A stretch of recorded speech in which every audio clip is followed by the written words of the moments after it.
I'm Amanda Whittal, Research Coordinator for the Foundation for Alternative and Integrative Medicine. FAIM's goal is to share information about health options with the public through the expertise of over 100 guest writer medical practitioners, as well as international projects to learn and share options for health that are available worldwide.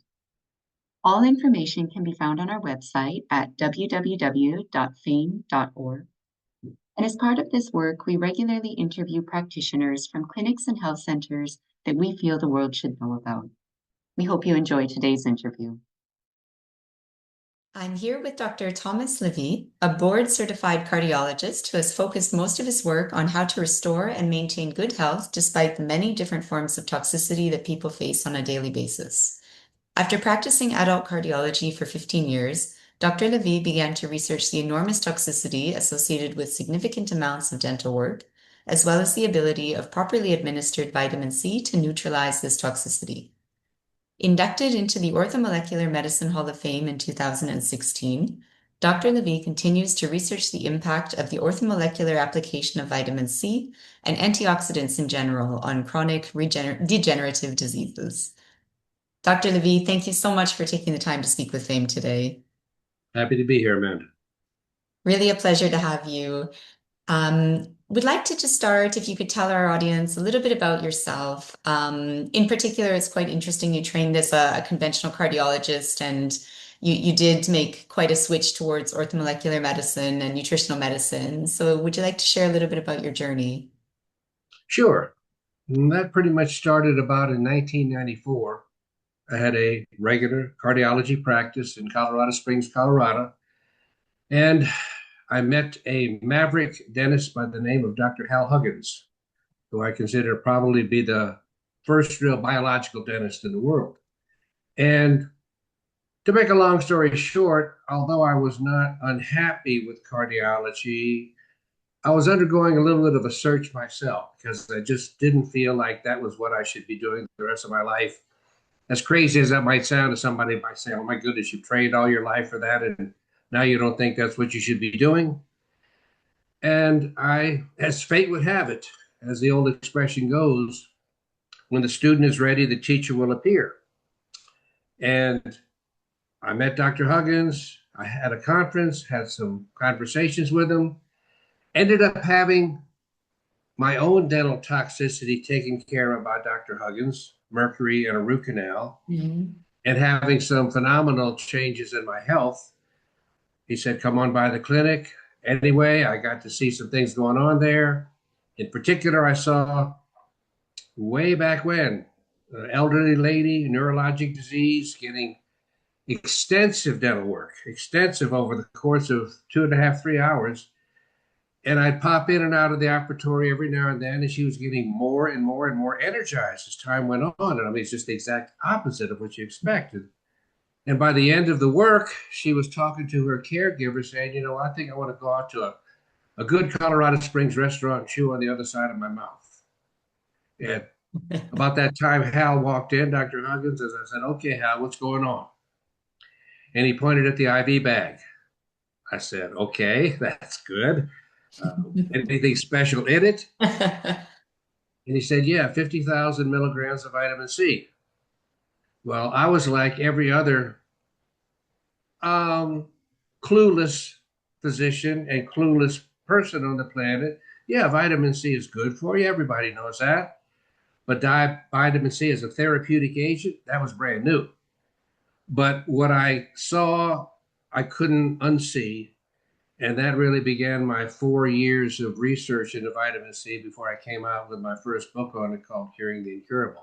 And I ended up giving up my cardiology practice, working as a consultant with Dr. Huggins, and actually later on getting a law degree because I saw all the grief that Dr. Huggins was put through just trying to deliver quality dental medical care to people that were being abused by traditional medicine and dentistry. That's quite the journey. But thank you for sharing. It's quite fascinating, and maybe doesn't sound so crazy. I guess when you enter the health field, you're really looking to do something that you feel is impactful. And if you're shown the way, then it's nice to see that you follow the steps and have shared a lot of really important knowledge with people. And I know that we can find tons of information in your books and the work that you've done. Just for the sake of the audience today, I think I would love for you to explain some of the concepts you use and focus on in as simple a terms as you can for our audience. So I'd like to come to the vitamin C in a second. One maybe kind of underlying factor that would be important for everyone to understand is you often refer to oxidative stress, that being in some way, shape, or form the cause of most or all disease. And can you explain what that means for people who might not know? Sure, that was a perfect lead in considering we haven't practiced with each other because I just finished my last book, my most recent book. Maybe it's the last. I don't know if it's the last or not. It is called The Only Cause of Disease. And the disease is designed to be A, provocative, but B, completely accurate. So, and the idea is to say, oh, he's oversimplifying things. And I'll make the point. The book has over 2,000 references in it. And in a nutshell, it's actually pretty simple. Biology can present a lot of complexity, but every now and then, when the dust settles, there can be very simple themes that define areas of science and areas of biology. And this is what I consider to be the primary simple theme in all disease.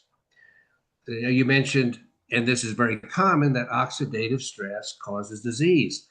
And I would say that's close to being correct because, first of all, let me say what oxidation is. Oxidation is when a biomolecule, protein, RNA, DNA, enzyme, loses electrons to something.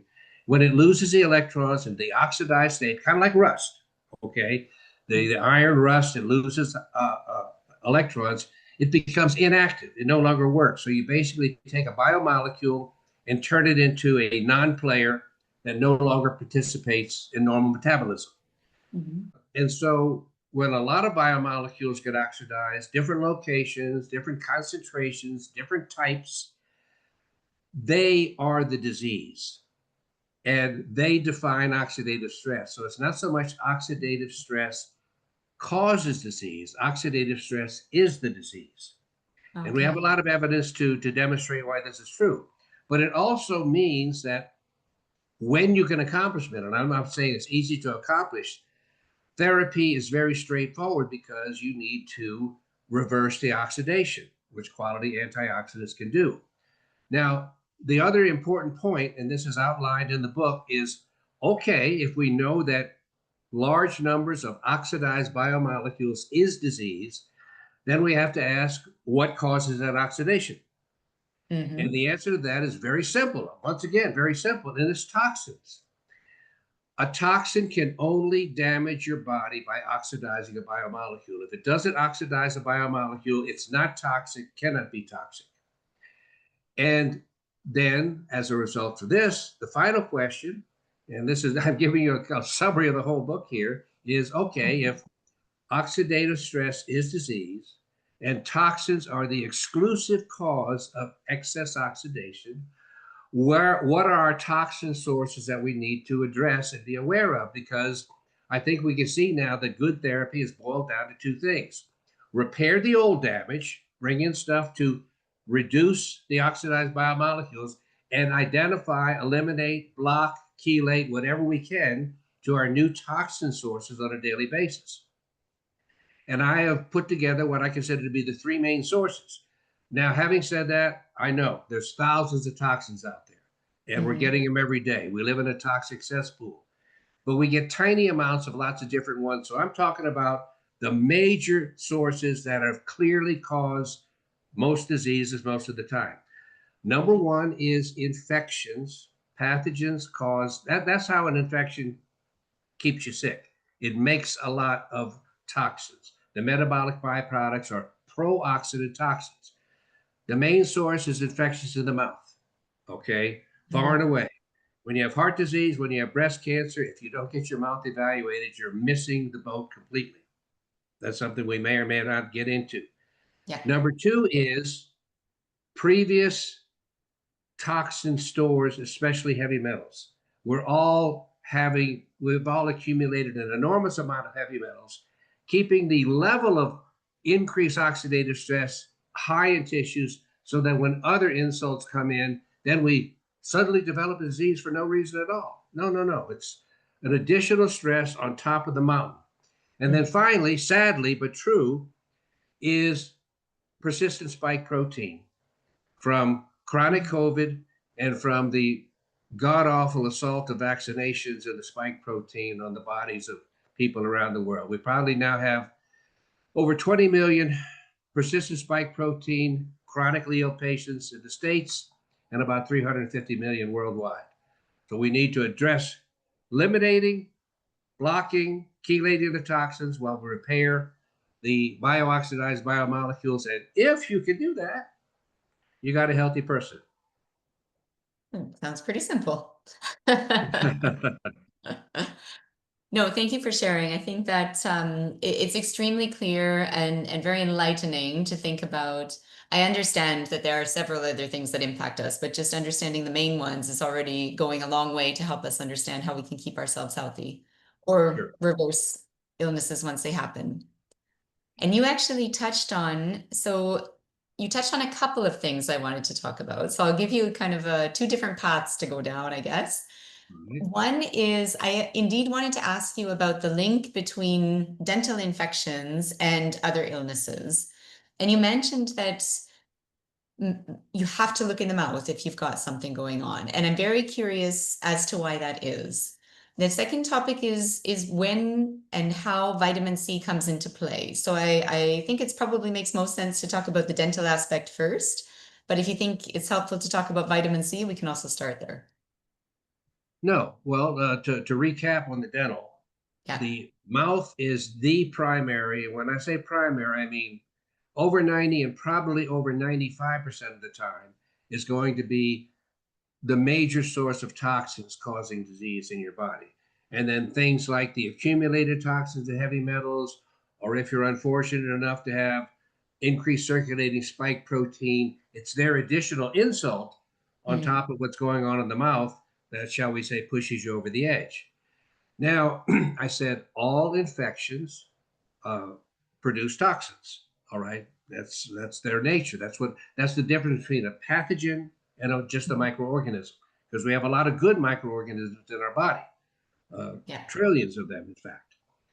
Well, in the mouth, we're talking about infected gums, infected teeth, and especially the root canal. 100% of root canal treated teeth are infected. And hear me carefully, they are the primary cause of heart attack and the primary cause of breast cancer. And when you consider that heart attacks and breast cancer kill a majority of people on the planet, that shouldn't be overlooked as an extremely significant point. We have a lot of people, as they get older, teeth split, and you get asymptomatic infections, but identifiable as abscesses, but they don't hurt, but they're still just as bad for you as if you had an acutely abscessed tooth. Then we have infected tonsils, because the tonsils drain the jawbone and all these infections. Then to take it one step further, all these chronic infections in your mouth then facilitate the chronic growing of pathogens called chronic pathogen colonization, not gross infection, but colonization in your nose and throat, in your lungs, and going on down into the upper GI tract. And when you swallow these toxins that the pathogens produce, then you have the chronically deranged gut function that so many people have. We always think about the person with diarrhea, constipation, leaky gut, and the sensitivities to different foods. This is all because we continually swallow toxins and keep the gut cells in an oxidized, dysfunctional state. I see. That's very fascinating. And I'm just wondering then, because it makes a lot of sense to me. It's very clear. And I wonder where people should start if they wanted to start to improve the health of their mouth. What would you recommend? Should they communicate with their dentist to collaborate with more integrative practitioners? Somebody who wanted to take more control over their own health? What You would know, be it's interesting. I've never had it quite phrased that way, but it brings up a good point, which is what do you need most, dentistry or medicine? yeah, And you need a biological dentist, not a regular dentist, and you need an integrative physician, orthomolecular physician, not a regular one. But yeah, the one you need most that you should see first is the biological dentist, all right? One that's yeah, aware of these concepts that I'm talking about. It's a small but growing population of dentists around the world. We have a number of different organizations, the IABDM, the IAOMT, mhm, ICIM, a lot of these different organizations. And so, yes, dentist first or biological dentist first. I also like to make the point, and I think it should be obvious, but I want to make it is the worst thing you can do for your health, bar none, is to see and be treated without question by a traditional dentist, whatever he or she wants to do.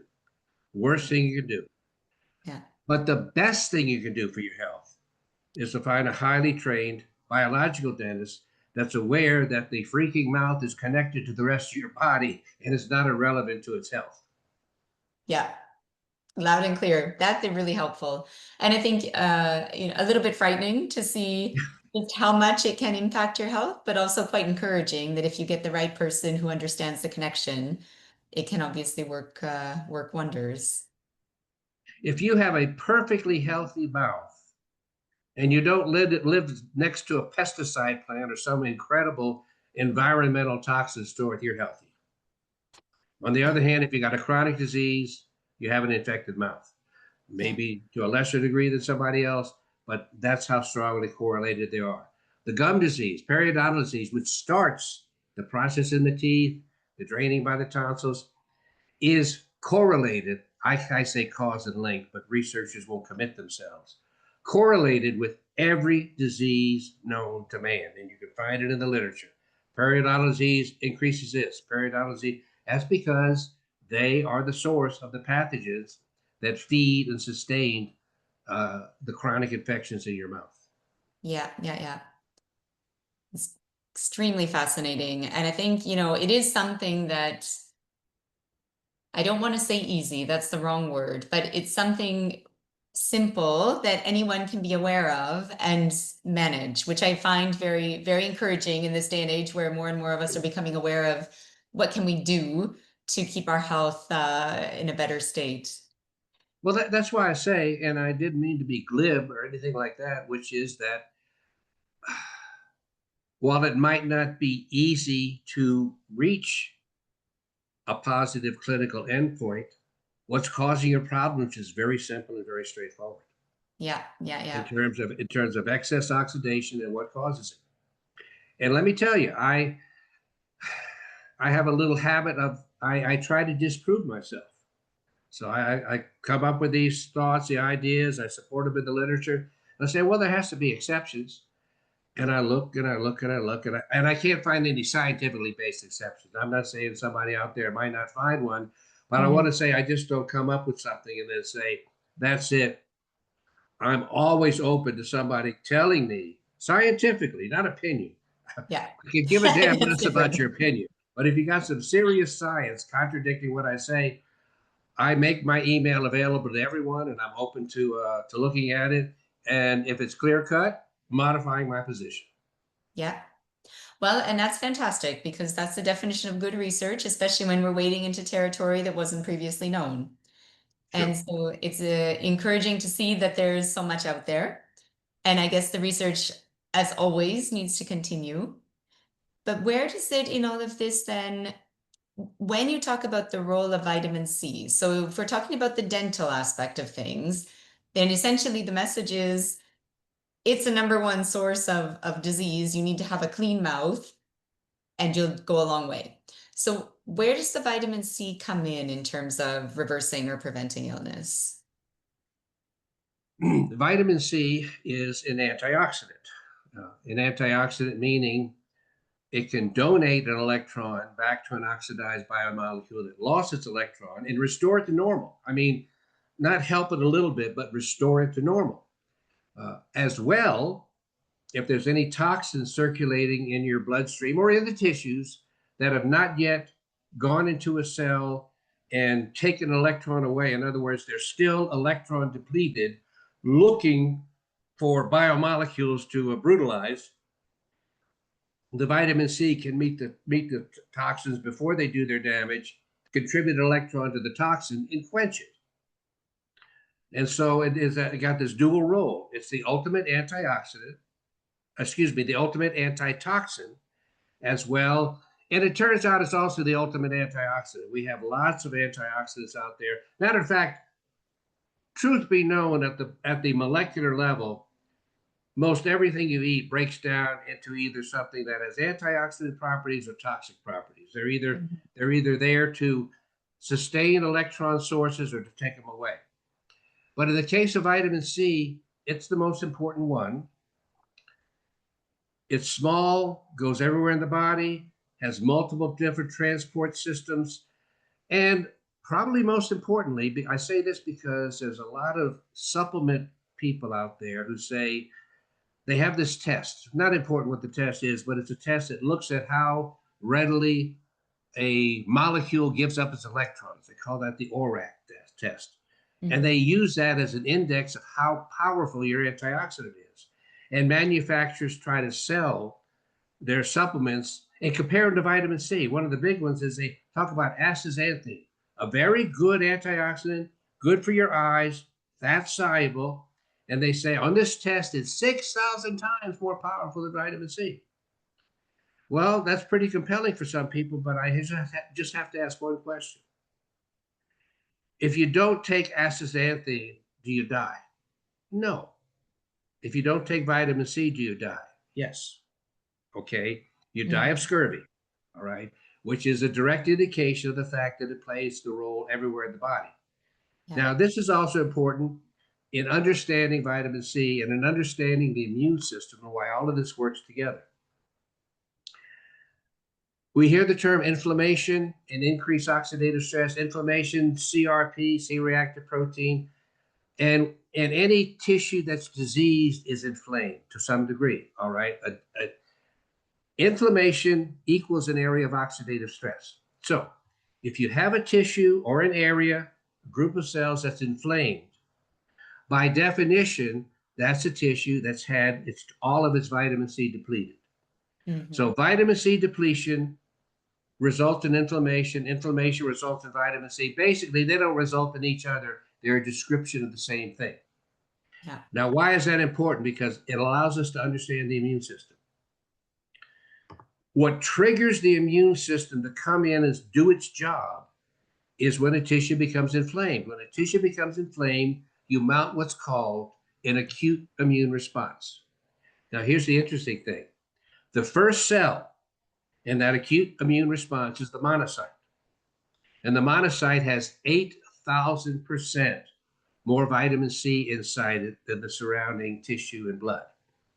So it's literally the first cell to come to this site of inflammation, which is virtually devoid of vitamin C, is to bring vitamin C in and deliver it. Mm-hmm. Additionally, for what it's worth, it also has lots of hydrogen peroxide and magnesium, which are the two most important factors to kill any pathogens that are using up the vitamin C in the area that's inflamed. And then once the area of inflammation resolves, vitamin C comes back to normal, the immune system becomes quiescent and becomes on standby. So this allows me to make the most radical statement you've ever heard, but it's true. The only purpose of the immune system is to restore vitamin C where it's deficient. I see. So crucial role is probably even an understatement. And the corollary of that is that, I mean, it's not like we do testing, but your therapeutic goal, whatever you're treating, is to get the cellular levels of vitamin C in the affected cells back to normal. Yeah. When you can do this, and lots of other things have to happen for that to happen, but when you're able to finally reach that state of vitamin C normal levels inside your cell, you've got a normal cell. Yeah. It can't be infected. It can't be diseased. It's normal. So, and that makes a lot of sense to me. And I think, it's a very kind of clear and straightforward way, because you hear a lot about vitamin C, you can read a lot about it, but that really gives a lot of clarity around exactly what's happening.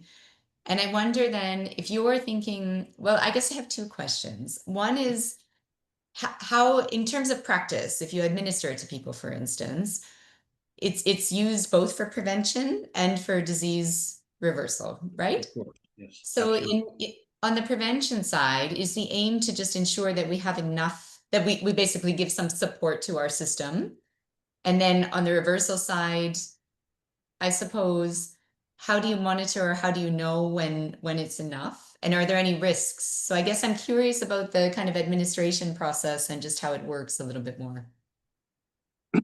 Well, you can administer a number of ways. There are different oral forms.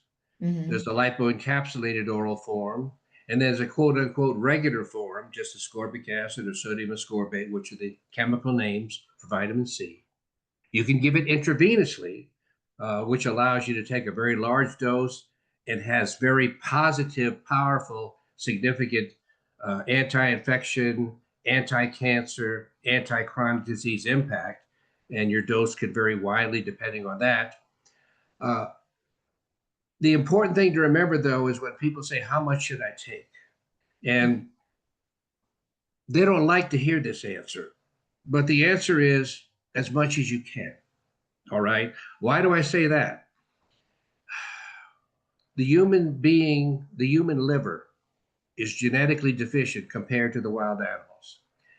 In the wild animal liver, there's a 4 enzyme sequence that turns glucose into vitamin C.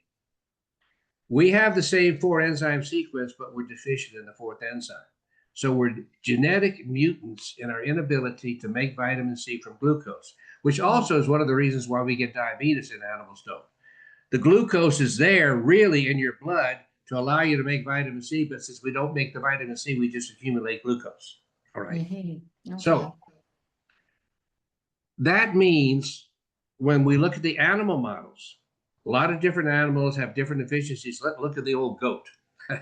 If you take a 150-pound goat, hey, more or less the size of an average person, that goat, completely unstressed, no infections, no toxin challenges, is going to make 8, 9, 10,000 milligrams of vitamin C a day and put it directly into your blood. All right. So the amount of vitamin C you'd have to get that level in the blood would be astronomical. But Yeah. then when you add to that, if you give that goat a severe toxin exposure or a life-threatening infection, the liver will start, its liver will start making 50, 60, 70, 80 grams over the course of a day. So that's why I say Mm. you want to minimize your vitamin C deficiency. You're never going to get too much. All right. Okay. Now, Okay. taking it orally can have a bowel effect that limits some people. The liposome encapsulated forms are very good. We have Live-On Labs in the United States and Altria in Europe. I've disclosed to everybody I've been a consultant to them for over 18 years, but only because what they did and showed me blew me out of the water. All right. Yeah. Yeah. And I want to add to that too. Just don't look for something that says liposome because these companies have been so phenomenally successful. Why successful? Because people feel better. Yeah. That everybody and his brother has come out with something they label liposomes, but 90% of them plus don't have liposomes in it. So, Okay. but they still get away with it because it's got vitamin C in there. And if you've never supplemented any form of vitamin C at any time, you're going to feel better when you take any form of vitamin C. It's Yeah. just that when you want a specific effect, and the liposome allows you to get large amounts into the cell, not just into the blood, but intracellular delivery. And that's what puts it head and shoulders above the other forms. Okay. Okay. I understand. That's really clear then. So essentially your body though can't get enough, so it's quite safe. Is there any Right. major risks that people should be aware of if they were increasing vitamin C intake, for example? Sure, there's all the myths. So let me go through the myths. Okay. The major myth is kidney stones. Okay, kidney stones. Mhm. Well, even if you're not a chemist, you need to understand a kidney stone is calcium oxalate. All right.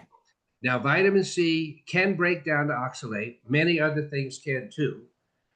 But ironically enough, a vitamin C only produces a certain amount of oxalate and then tapers off and goes down to other breakdown products. But when you have a calcium oxalate stone, it's because you have too much calcium. All right. I wrote another book called Death by Calcium. The title of the book is not an exaggeration. Calcium is still one of the most popular and one of the most toxic and lethal supplements on the planet. All the older ladies, especially, not just them, but all the older ladies taking the calcium supplementation for their osteoporotic bones, they're not helping their bones one damn bit, but they're putting a flood of calcium into their arteries and into their blood vessels and astronomically increasing their chances of death by heart attack and cancer. Okay, so calcium is something that should never, ever, ever, ever be supplemented. There are things that we can do. I mean, we don't have hours and hours to talk about everything. It's all in the books and in the papers. But yes, they're all alternatives and they do work, but don't take a poison to help something that you're not going to help. Yeah. Yeah. It's very good advice. And I maybe just to remind the audience as well that we'll have links to your books that they can access them and read in more detail, because indeed there's so many things I could ask you about all of this. So that's one of the myths. Is there any other? Oh, yeah. Okay. Well, okay. The myth then too is when you actually look at the data on vitamin C and kidney stones, vitamin C not only does not precipitate kidney stones, it helps to dissolve them. Okay, so it's like just a complete flip-flop. Okay. They have studies that show that ascorbic acid, which is vitamin C, will put calcium into solution better than hydrochloric acid or sulfuric acid. All right, so it's incredibly potent. We have the example, if you will, of the Reardon Clinic in Wichita, Kansas. I call it the vitamin C capital of the world. I'm a consultant to their group. Yeah. And they've given over 200,000 intravenous infusions of vitamin C, usually 50,000 milligrams or more. And this is how many kidney stones they precipitated: 0. Yeah. And it's kind of funny. The head of that group, Dr. Honeyhackey, Ron Honeyhackey, kind of laughs and says, well, if vitamin C caused kidney stones, we'd be the kidney stone capital of the world. It's a fair point. We have over 80,000 articles, almost 90,000 now, in PubMed on vitamin C and everything it does, all the different conditions. And do you know how many times vitamin C is even mentioned in the 2 primary textbooks of medicine? They're about 3,000 pages each. 0. Even though vitamin C is the primary way you should resolve an infection. I mean, if you want to take an antibiotic, fine, but don't take it to the exclusion of vitamin C. Vitamin C will make it work better. So I'm not going to say antibiotics don't work. I'm just saying they shouldn't be the front line. Yeah. Yeah. Which makes perfect sense.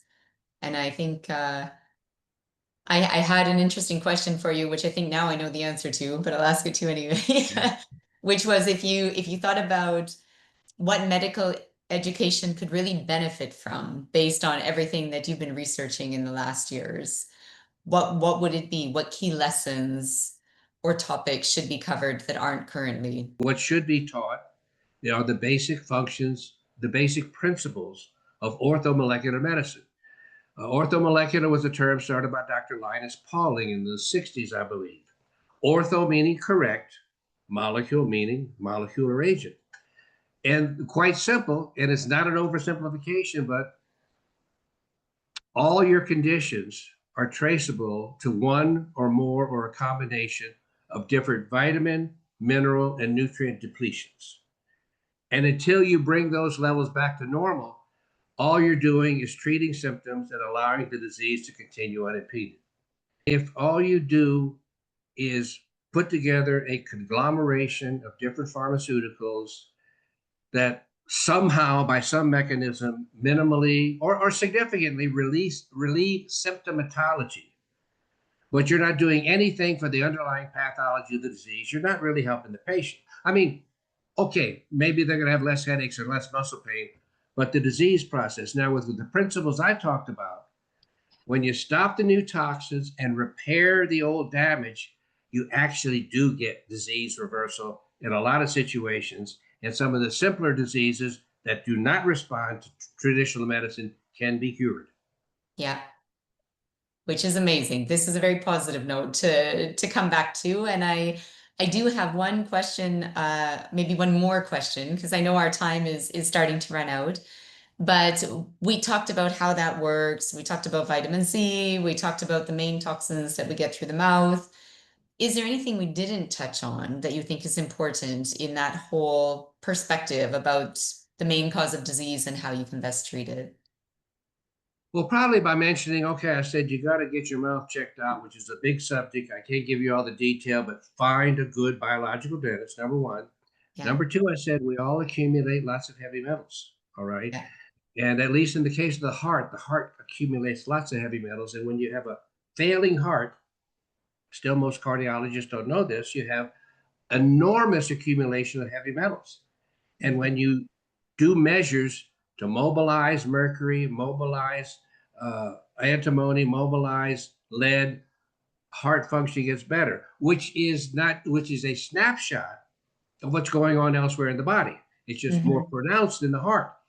So you need to take not necessarily prescription chelators, but a host of different supplements that promote toxin elimination, promote toxin mobilization, toxin elimination. Fabulous. One last question I had is if people want to know more, obviously we'll direct them to the books, to articles. But if they do want to get in touch, is email then the best way to reach you for any other additional information or questions? Right. I don't hide my email from anybody, but I want to make it clear I don't do consultations. So don't Okay. give me your entire medical history and say, what do I do? You're Yeah. not going to get an answer. But if you have Okay. specific questions and about different types of things and where you can get more information, I can help a lot there. Perfect. Thank you so much, Dr. Levy. If I don't know if you have any last words, I think you ended on a really good note there, but if you have anything else that you think the audience should be aware of or that you haven't said, I can give you a couple minutes now. Sure. I always like to tell people too that when I started all this in 94, we didn't have what we have today. I mean, today we have information galore. So if you leave the entirety of your health care in the hands of someone else, more often than not, you're going to suffer the consequences because there's a lot you can find out for yourself, a lot that can steer you in the right directions, get you being seen by the right people. So do your due diligence. This is your body. Great advice. Thank you. And I think it's empowering for everyone listening and a good reminder that you really have to do your own research, ask your questions, and really try to get to the real cause of things. Sure. Wonderful. Thank you again for the time. I'm sure our audience is going to be really interested to learn everything and they might have some questions. So have a wonderful rest of the day and thank you again. Thank you. Take care, Amanda. Thank you for Take having me on. care.